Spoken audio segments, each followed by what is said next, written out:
Nobody noticed the exact moment it happened. There was no alarm, no siren, no official announcement in the middle of the night. People were lying in their beds, kicking off duvets, opening windows that offered no relief, staring at ceilings in rooms that refused to cool down. And somewhere in those hours of restless, sweat-drenched wakefulness, history was being made. The clock moved past midnight, then past 1 a.m., past 2 a.m., past the coldest hour before dawn that the British climate has always delivered as its most basic seasonal promise. And the temperature did not move. It sat where it had been sitting all evening, above 20 degrees Celsius, locked there by a mass of warm, moisture-laden air that had no intention of releasing its grip on the land below. When the Met Office confirmed it on the morning of Bank Holiday Monday, the 25th of May 2026, it was stated in the careful, measured language of meteorological science, but the meaning was anything but ordinary. The United Kingdom had just recorded its first tropical night in the month of May. In the entire history of British temperature records, stretching back well over a century, that had never happened before. The definition of a tropical night is precise and has been consistent across the global meteorological community for decades. It is a night during which the minimum temperature does not fall below 20 degrees Celsius at any point in the 24-hour period. That threshold exists because 20 degrees is the point at which the combination of temperature and humidity begins to prevent effective overnight cooling of the human body, and where the physiological systems that depend on that cooling start to operate under meaningful stress. In tropical and subtropical regions of the world, such nights are a routine feature of the summer climate. The societies, buildings, clothing conventions, and daily routines of those regions have evolved over generations to accommodate them. Britain has not.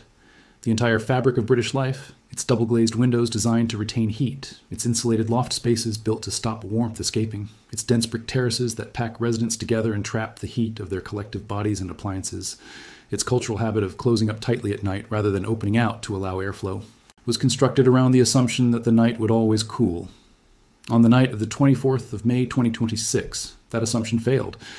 The meteorological machinery that produced this event had been building for days before the bank holiday weekend arrived. A powerful high-pressure system positioned itself with unusual precision over northern France and the southern North Sea, creating an atmospheric configuration that drew air from a direction the British Isles does not typically receive from in May. That air came from the south and southeast, which means it came from a continent that had been baking under several weeks of above-average warmth. It came from Spain, from Portugal, from the western Mediterranean, and ultimately it carried the thermal fingerprint of air masses that had spent time over the Sahara Desert before being swept northward through the atmospheric corridor that the high-pressure block had opened. As that air crossed the warmer-than-average waters of the Mediterranean, it did not cool. It absorbed additional moisture. It arrived over the English Channel and then over southern England, carrying not just extraordinary warmth, but a specific humidity that gave it a weight and a persistence that dry heat does not possess. It was that moisture, retained in the air above southern England through the evening and overnight hours, that functioned as a thermal blanket, trapping the heat of the day close to the surface and holding the temperature above 20 degrees through every hour of darkness. Meteorologist Jim Dale of British Weather Services had flagged the probability of this outcome days before it happened. He described what was coming as not just high temperatures, but a combination of temperatures and humidity that would start to feel uncomfortable in a way that dry heat alone does not fully capture. He specifically noted that temperatures could remain above 20 degrees overnight, and used the phrase tropical night explicitly, days before the first occurrence was confirmed.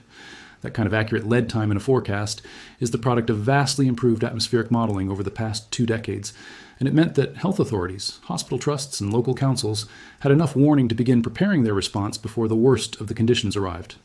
The UKHSA Amber Heat Health alerts that were issued across 4 regions of England before the bank holiday weekend began were, in part, a response to exactly that tropical night probability being built into the forecast.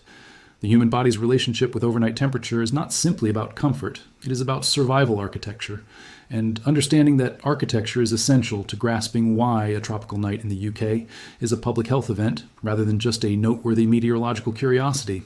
From the moment a person falls asleep, the body begins a carefully orchestrated process of thermal management.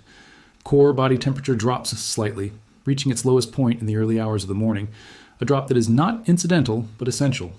It is this decrease in core temperature that enables the body to enter and maintain the deepest stages of sleep, the slow wave stages in which cellular repair, immune consolidation, and hormonal regulation all occur. It is during those deep stages that growth hormone is released, that the brain clears the metabolic waste products that accumulate during waking hours, and that the cardiovascular system undergoes the overnight rest that sustains its long-term function. That entire process depends on the environment cooperating. It depends on the air around the sleeping body being cool enough to accept the heat that the body is trying to shed. When ambient temperatures remain above 20 degrees, and particularly when they remain above 22 or 23 degrees, the body cannot shed heat efficiently.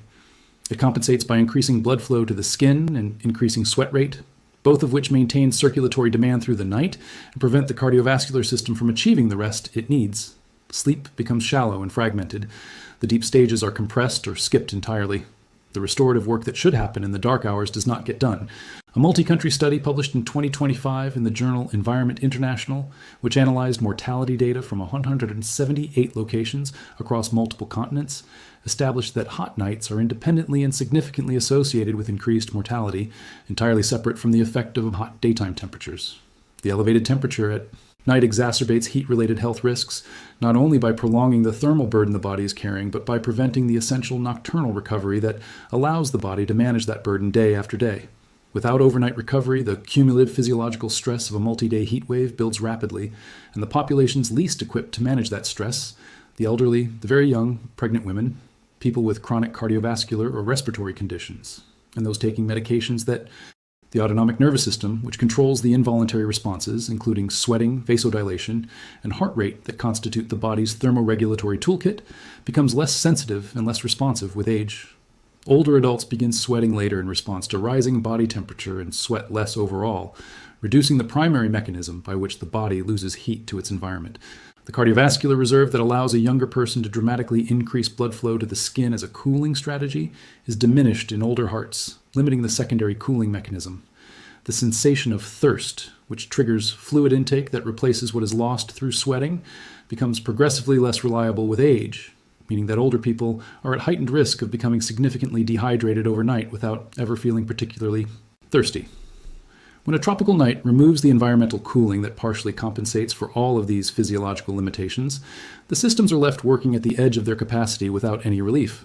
Public health epidemiologists who study heat mortality patterns consistently find that excess deaths during heat waves are concentrated not in the hottest afternoons, but in the nights and early mornings that follow, and that it is specifically the failure of overnight cooling that is the critical driver of that mortality pattern.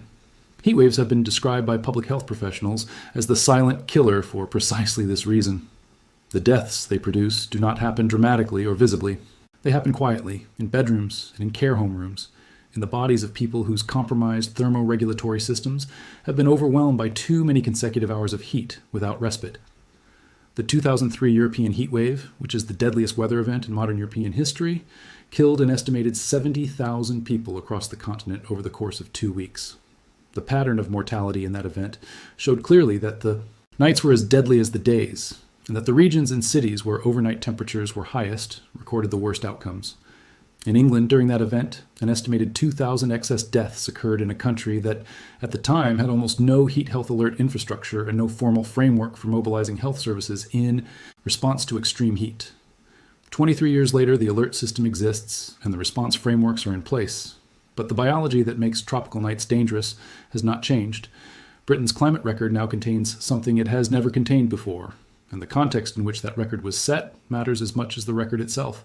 The data series for tropical nights in the United Kingdom stretches back to 1961 in its current consistent form. Between 1961 and 1990, those 3 decades contained 44 nights across the entire country when temperatures failed to drop below 20 degrees Celsius. Almost all of those were clustered in the exceptional heat wave summers of 1976 and 1983. In the years since 1991, a further 84 tropical nights have been recorded, more than doubling the total in roughly the same period. The acceleration is not linear. The most recent years are contributing disproportionately to that total, with the July 2022 heat wave alone delivering 3 consecutive tropical nights and pushing the UK's all-time temperature record above 40 degrees for the first time in history. Each new occurrence extends the season or the intensity of what the climate is capable of delivering in Britain, and the May 2026 event has now extended that season into a month it had never touched before. The Met Office attribution research on this specific phenomenon is unambiguous in its conclusions. An attribution study examining the likelihood of consecutive tropical nights in July found that in the pre-industrial climate, the probability of experiencing 3 such nights in a row was less than 1% per year. In today's climate, driven by the greenhouse gas concentrations that human activity has produced over the past 2 centuries, that probability has risen to approximately 20% per year. That is a 20-fold increase in the probability of an event that was previously close to impossible, occurring within the span of a single industrial era. The first tropical night in May sits within the same trend, extended now into a new part of the calendar. Senior Met Office scientist Dr. Gillian Kay has stated that the chance of UK temperatures exceeding 40 degrees Celsius is now more than 20 times higher than it was in the 1960s, and that temperatures several degrees above what was recorded in July 2022 are physically possible in today's climate. The first May tropical night is a marker in that same progression, and it will not be the last. There is a dimension of this event that connects the immediate discomfort of one hot May night to a much longer and more serious conversation about what Britain is actually prepared for.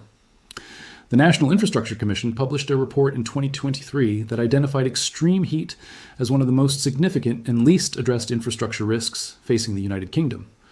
The report highlighted that the UK's road network, rail network, energy grid, water supply system, and public buildings were all designed to operate within a temperature envelope that is being stretched and in some cases exceeded with increasing frequency.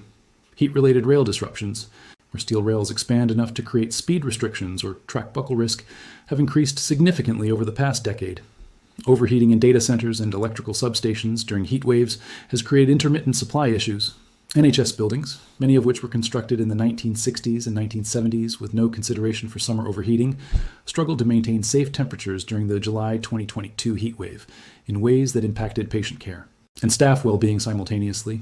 A tropical night, which extends the thermal burden on all of these systems through the hours when they would normally benefit from overnight cooling and lower demand, compounds every one of these infrastructure vulnerabilities simultaneously.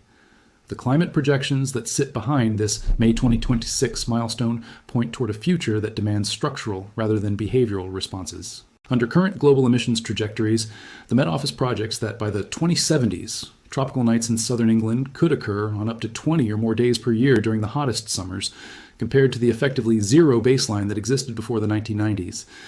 A high emission scenario projects that what is currently a once-in-a-generation event in May could, by the middle of the century, occur with enough regularity to require permanent adaptation of housing, healthcare, and public infrastructure, rather than temporary emergency response. The UK Climate Change Committee has repeatedly stated that adaptation to heat is the most underfunded and underplanned component of the country's climate response, and that without significant acceleration of investment in heat-resilient infrastructure and housing, the health and economic costs of events like the May 2026 tropical night will compound with each passing decade. Understanding what this means practically for Britain requires honest engagement with the inequality that runs through the experience of extreme heat in this country. The tropical night of the 24th to 25th of May was not experienced equally. In rural Hertfordshire or the Surrey commuter belt, an uncomfortable night in a detached house with opening sash windows on both sides of the building may have remained tolerable. In a top-floor flat, in a densely built estate in Newham or Hackney, where the urban heat island effect was adding 4 or 5 degrees to the overnight temperature compared to the countryside outside the city, where windows on only one side of the building prevent any through draft, where the building's thermal mass had been absorbing heat through a long sunny day and was radiating it through the night, and where the resident has no guard to step into and no air conditioning to deploy. The same night was a genuinely extreme physiological experience. The populations who live in those environments are also, statistically, the populations most likely to be elderly, most likely to have chronic health conditions, most likely to be on low incomes that prevent adaptive purchases like fans or electric cooling devices, and least likely to have been reached by the heat health messaging that was broadcast through mainstream media channels in the days before the bank holiday. Fewer than 5% of homes in the United Kingdom have any fixed air conditioning, a figure that compares starkly with Spain at over 30% and the United States at over 90%. That gap reflects the historical reality that the UK climate has not, until very recently, made air conditioning a necessary investment rather than a luxury. The problem is that the climate is changing faster than housing stock or public expectation can adapt. The homes being built today are subject to some updated standards around overheating risk, following long overdue changes to building regulations introduced in 2021 that require new residential buildings to demonstrate they will not overheat under future climate scenarios. But the overwhelming majority of homes that exist in Britain today were built without those standards, under the assumption that the climate would remain cool enough at night to prevent the kind of sustained heat accumulation that a tropical night represents. Retrofitting millions of existing homes for heat resilience is a long-term infrastructure challenge that the government has not yet addressed at anything close to the scale or speed that the changing climate demands. The mental health dimension of sustained overnight heat, while less visible than the cardiovascular and thermoregulatory risks, is a growing area of scientific concern that the May 2026 tropical night brings into sharp focus. Research published by Imperial College London's Institute of Global Health Innovation in 2025 confirmed that high nighttime temperatures suppress the parasympathetic nervous system, which governs the body's calm and recovery state, leaving people more physiologically reactive and less emotionally regulated after a poor night's sleep. The well-documented link between sleep deprivation and mental health deterioration means that a series of tropical nights during a heat wave does not simply make people physically tired.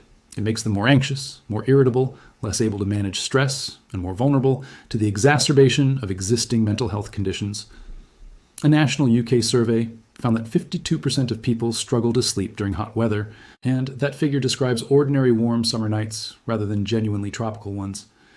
The May 2026 event sits well beyond ordinary warmth, and its mental health consequences for anyone already managing depression, anxiety, or other psychiatric conditions are likely to be proportionally more significant. Children are similarly affected by high overnight temperatures in ways that extend beyond the physical. Sleep disruption in children is directly linked to behavioral dysregulation, reduced concentration, and impaired learning in the days that follow, consequences that are difficult to attribute to a single cause in the school setting, but which play out in classrooms across southern England in the days after every significant heatwave event. The practical steps that individuals can take to manage a tropical night in the UK's current housing stock are limited but meaningful. The most effective strategy for keeping a bedroom cool is passive prevention during the day rather than reactive cooling at night. Keeping curtains and blinds closed on sun-facing windows throughout the hottest hours prevents the glass from converting solar radiation into room heat. Closing windows during the hottest part of the day, counterintuitive as it feels, keeps the cooler indoor air separated from the hotter outdoor air until the outdoor temperature begins to drop in the evening. Opening windows on opposite sides of the building after outdoor temperatures fall creates cross-ventilation that draws cooler air through the space. A cool shower or bath before sleep reduces core body temperature directly and lowers the thermal load the body carries into the night. Damp cloths applied to pulse points, the wrists, neck, and temples offer additional cooling. Lightweight bedding and minimal nightwear reduce insulation around the body. A fan positioned to draw cooler air in through a window, rather than simply circulating the existing warm air in the room, provides meaningful airflow. And drinking water before sleep and keeping water accessible overnight addresses the dehydration that sweating during a hot night accelerates, even in people who are sleeping. The first tropical night in May in the UK's recorded history arrived with a bank holiday crowd on the roads and beaches, with records being broken on the temperature charts, and with a generation of weather forecasters documenting in real time the unfolding of something their predecessors would not have believed possible in this month. Britain is a country built around a climate that is no longer fully stable. Watching that climate produce events in May that would have been unusual in July 50 years ago. The tropical night of the 24th of May 2026 is a document of that change. It is written not in a scientific paper or government report, but in the sleepless hours of millions of people across southern England who lay in the dark, too hot to rest, and waited for a cool that did not come. That experience, uncomfortable and disruptive as it was for most people, was a preview. The science is clear that these nights will come more often, arrive earlier in the season, and stay longer. Britain needs to be ready for them in a way that it currently is not, and the first step toward that readiness is understanding exactly what a tropical night is, what it does to the body, and why the fact that one happened in May matters far more than simply as a footnote in a weather record book.